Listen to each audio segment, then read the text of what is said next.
ഡോക്ടറുടെ പേരെന്താന്നാ പറഞ്ഞത്? ഫൽഗുനൻ. ഡോക്ടർ ഫൽഗുനൻ. കറുത്ത് മെലിഞ്ഞിട്ട് കണ്ണട വെച്ച? അതെ അതെ. കാസിപ്പിന് എങ്ങനെ അറിയാം?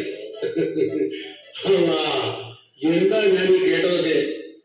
അയാൾ എന്തിന്റെ ഡോക്ടറാണെന്ന നാമകരം വരാൻ വിചാരിച്ചിരിക്കുന്നേ? അയാൾ മൃഗഡോക്ടറാണ്. 3-4 ദിവസം മുമ്പ് എന്റെ വീട്ടിലെ പയ്യന് സുഖമില്ലാണ്ട് ഞാൻ അയാൾ എന്റെ വീട്ടിൽ വിളിച്ചോണ്ട് വന്നായിരുന്നു. കേട്ടോ ഡോക്ടറെ, നമ്മുടെ മൃഗാശുപത്രിയിൽ പുതുതായിട്ട് വന്ന ഡോക്ടറായാലും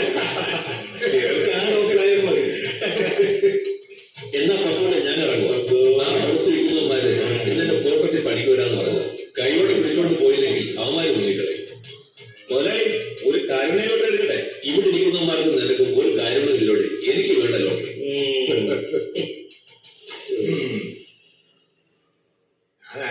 അങ്ങനെ അല്ല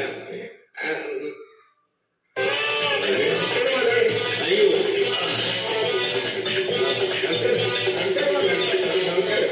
നമസ്കാരം പഠിച്ചിരിക്കണ്ട. അയ്യോ ഇല്ല മുതലാളി, ഞങ്ങൾ തൊട്ടൂട. നിങ്ങൾ വലിയതാണ്, ഞങ്ങൾ തൊട്ടൂട. എടാ പെരിച്ചാളികളെ, എടാ കണ്ണിക്കോറി ഇതൊക്കെ നിന്നെയൊക്കെ കൈ കിട്ടിയ അലക്കലിൽ ഒരു അടിച്ചുപിടിച്ച് ഞാനെടുക്കൂടാ. അയ്യോ ഞങ്ങൾ വേണേ നമുക്ക് കൂടാ. നന്ദിയില്ല, ജോലിയില്ല, എന്റെ വീട്ടിൽ കാശ് കടവാ. ഇവർക്ക് പൊട്ടുകൂടായി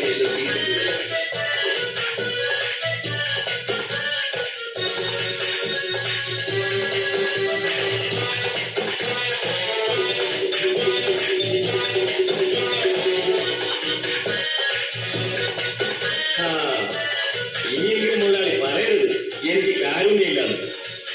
മുതലാളി ഒരു കാരുണ്യല്ലേ? അവന്റെ ഒരു കാര്യം എവിടെ പിടിച്ച് കിടക്കാനോ? അതെ അതെ അതെ. ഇനി ഏതായാലും മുതലാളി കുറെ കഴിഞ്ഞിട്ട് പോയാൽ മതി. നടുവിന്റെ വേദന മാറട്ടെ. അപ്പോൾ എനിക്ക് ഇനി ഇവിടെ നിന്നാ പറ്റില്ല. ഡോക്ടർ ഇരുന്നു, അതുകൊണ്ട് ഞാൻ പോകും കേട്ടോ.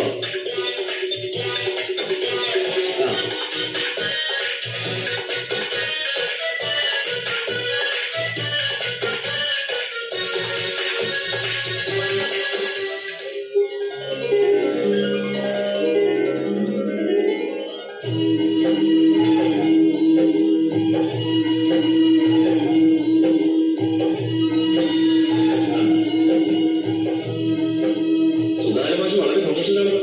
അപ്പൊ തീർച്ചയായിട്ടും ഭാഗ്യമേ എടുക്കാം. ഓണം പാമ്പർ 5 കോടിയാ. ഒരു ടിക്കറ്റ് എടുക്കട്ടെ?